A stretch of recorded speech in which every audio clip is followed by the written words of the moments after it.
ជំរាបសួរហើយក៏ដូចជាស្ដាយអ្នកទាំងអស់គ្នា Welcome or welcome back to TOS Share អូខេអញ្ចឹងយើងនឹងផងដែរពួកយើងនឹងធ្វើការសិក្សាទៅលើកម្មវិធី Adobe Illustrator តាក់ទងទៅនឹង Choose Poster អូខេអញ្ចឹងដើម្បីកុំឲ្យខាតពេលយូរពួកយើងចូលទៅដល់ការធ្វើទាំងអស់គ្នា Alright អញ្ចឹងដំបូងអ្នកទាំងអស់គ្នាក្រោយធ្វើការចូលមកកាន់កម្មវិធី Adobe Illustrator មកបន្ទាប់មកយើងចុច Create New ដើម្បីបង្កើតផ្ទាំង artwork មួយថ្មីអូខេអញ្ចឹងយើងធ្វើការមើល preset data របស់យើងហ្នឹងយើងត្រូវឲ្យគិតជា pixel 1920គុណនឹង18អញ្ចឹងយើងចុច Create មកអូខេ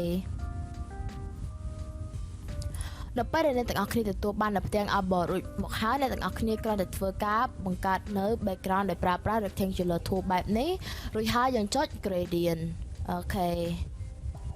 អញ្ចឹងយើងចុចវាបែបនេះមកគឺវានឹងបង្ហាញ gradient ឲ្យយើងហើយឥឡូវ gradient ដែលយើងនឹងធ្វើការយកវាតាមគឺ product ឬក៏ source របស់យើងអូខេហើយអ្នកទាំងអស់គ្នាធ្វើការចុចនៅ description box below ទៅនេះខ្ញុំនឹងធ្វើការឲ្យទៅលើ link ទៅនឹង source លើអ្វីដែលយើងនឹងធ្វើការ working on ចំពោះថ្ងៃហ្នឹងអូខេហើយអ្នកទាំងអស់គ្នាបានឃើញអញ្ចឹងដែលវាមានរូបភាពខ្លះវានៅមាន background អញ្ចឹងទៅអ្នកទាំងអស់គ្នាអាចធ្វើការ remove វាបានដោយប្រើប្រាស់ pen tool នៅក្នុងកម្មវិធី Adobe Photoshop ប៉ុន្តែនៅក្នុងវីដេអូនេះខ្ញុំអាចធ្វើការបង្ហាញទៀតទេថាតើយើងធ្វើការប្រើប្រាស់វាដូចម្ដេច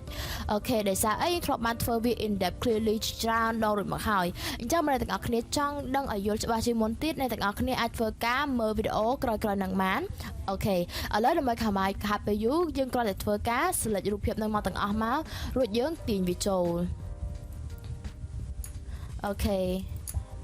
អញ្ចឹងហេតុអីបើអ្នកខ្ញុំចង់ឲ្យអ្នកទាំងអស់គ្នាទាញវាចូលទាំងអស់មកអញ្ចឹងអូខេអញ្ចឹង reason នោះគឺអ្នកខ្ញុំចង់ឲ្យអ្នកទាំងអស់គ្នាមើលមកវិភាគថាតើ source របស់យើងមានពណ៌អីគេខ្លះដើម្បីយើងធ្វើការយកវាជាពណ៌ inspiration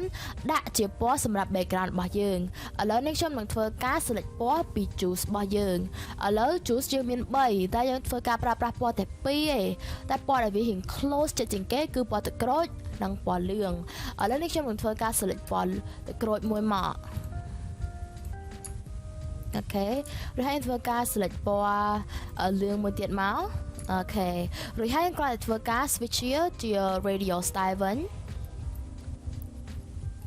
បែបនេះអូខេអញ្ចឹងអ្នកទាំងអស់គ្នាទទួលបាន gradient ដ៏ស្រស់ស្អាតមួយហើយឥឡូវនៅពេលដែលអ្នកទាំងអស់គ្នាទទួលបាន gradient រួចមកហើយយើងធ្វើការតម្រៀប product របស់យើងនឹងឲ្យវានៅជិតៗគ្នាហើយទំហំស្មើគ្នាអ្នកទាំងអស់គ្នាអូខេដល់ពេលដែលយើងធ្វើការតម្រៀបវាចូលគ្នារួចមកហើយអ្នកទាំងអស់គ្នាត្រូវការ select product ឬក៏ choose ដែលនៅកណ្ដាលហ្នឹង arrange bring to front រួចហើយធ្វើការ scale វាឲ្យវាធំជាងគេមកអូខេដល់ពេលដែលវាធំជាងគេរួចមកហើយគ្រាន់តែដាក់វានៅរៀងឆ្លោះកណ្ដាលបែបនេះមកដើម្បីបង្កើត illusion ថាវាដែលនៅខាងមុខគេហើយយើងធ្វើការទាញអាផ្សេងទៀតដែលនៅចិត្តហ្នឹងចូលមក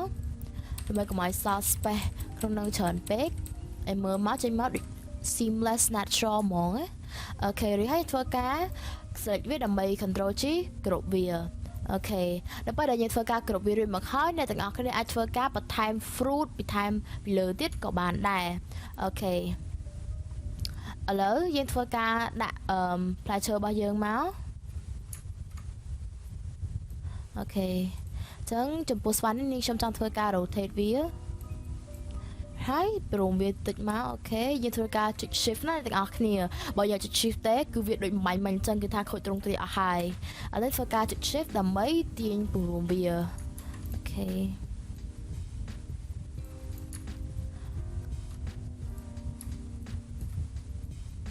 អូខេបន្ទាប់មកយើងធ្វើការដាក់រូប pineapple មួយនេះ arrange bring to front បែបនេះមកអូខេហើយធ្វើការដាក់ strawberry របស់យើងមកតែនេះខ្ញុំចង់ធ្វើការ reflect វាអញ្ចឹងយើងគ្រាន់តែធ្វើការ right click ដើម្បីចុច arrange transform សូមតើអ្នកទាំងអស់គ្នាយើងធ្វើការ right click ហើយចុច transform បន្ទាប់មកយើងធ្វើការចុច reflect ហើយយើងចុច OK ហើយអាចធ្វើការសេរីវាបាន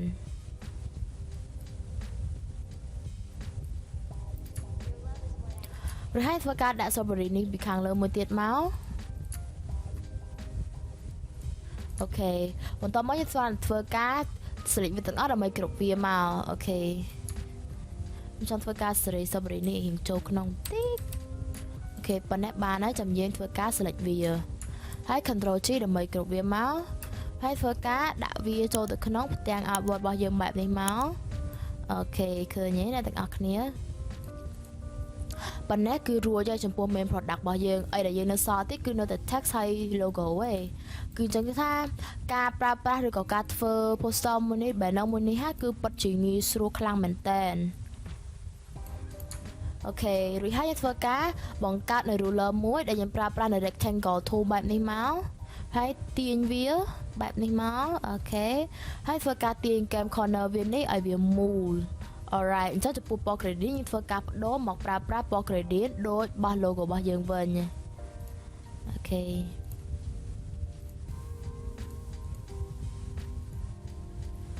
អូខេអូខេចឹងយើងអាចធ្វើការទាញបដូរ gradient របស់យើងចេញមកអញ្ចឹងក៏បានដែរ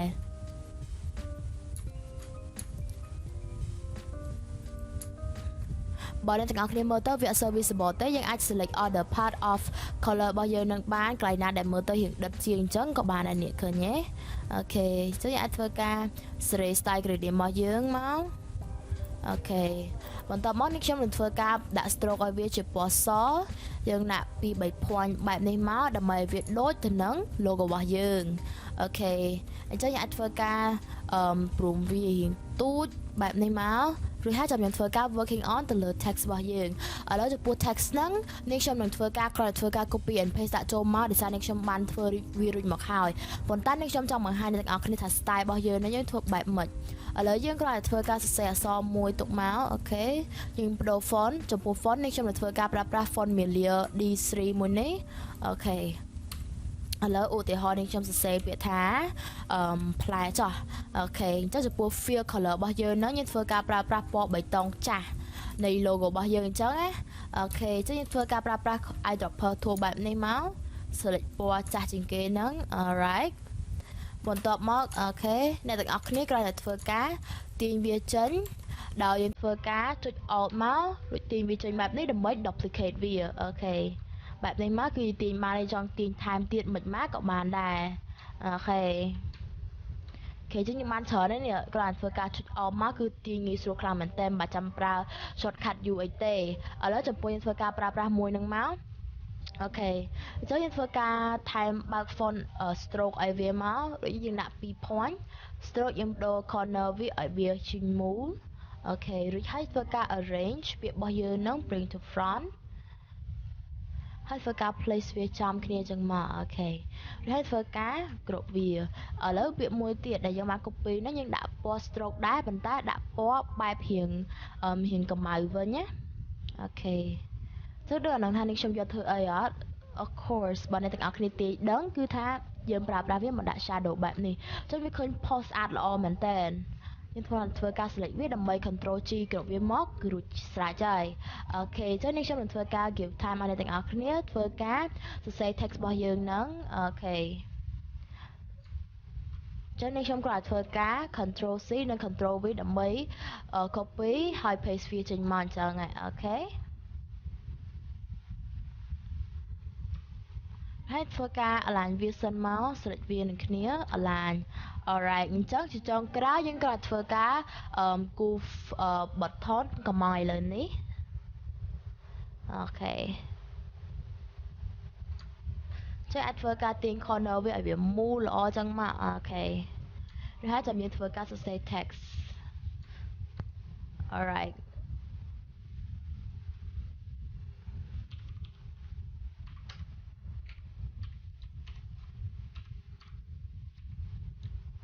អូខេចឹងធ្វើការបដូរ fill color វាមកជាពណ៌សវិញមក alright អូខេយើងទាញវាចូលមកផ្ទាំង artboard របស់យើងនឹងមករួចហើយយើងប្រិចវាឲ្យធំបែបនេះមកចាំយើងធ្វើការ align វានឹងគ្នាអូខេនៅពេលដែលយើង align វានឹងគ្នារួចមកហើយយើងគ្រាន់តែធ្វើការ control G ដើម្បីគ្រប់វារួចហើយយើង select ពាក្យផ្សេងទៀតនៅនឹងមក control G ដើម្បីគ្រប់វាដែរអូខេដូចនេះចឹងយើងធ្វើអញ្ចឹងទៅយើងនឹងងាយស្រួលក្នុងការសេរីវាបែបនេះឲ្យវាសមទៅនឹង banner របស់យើងណាអូខេ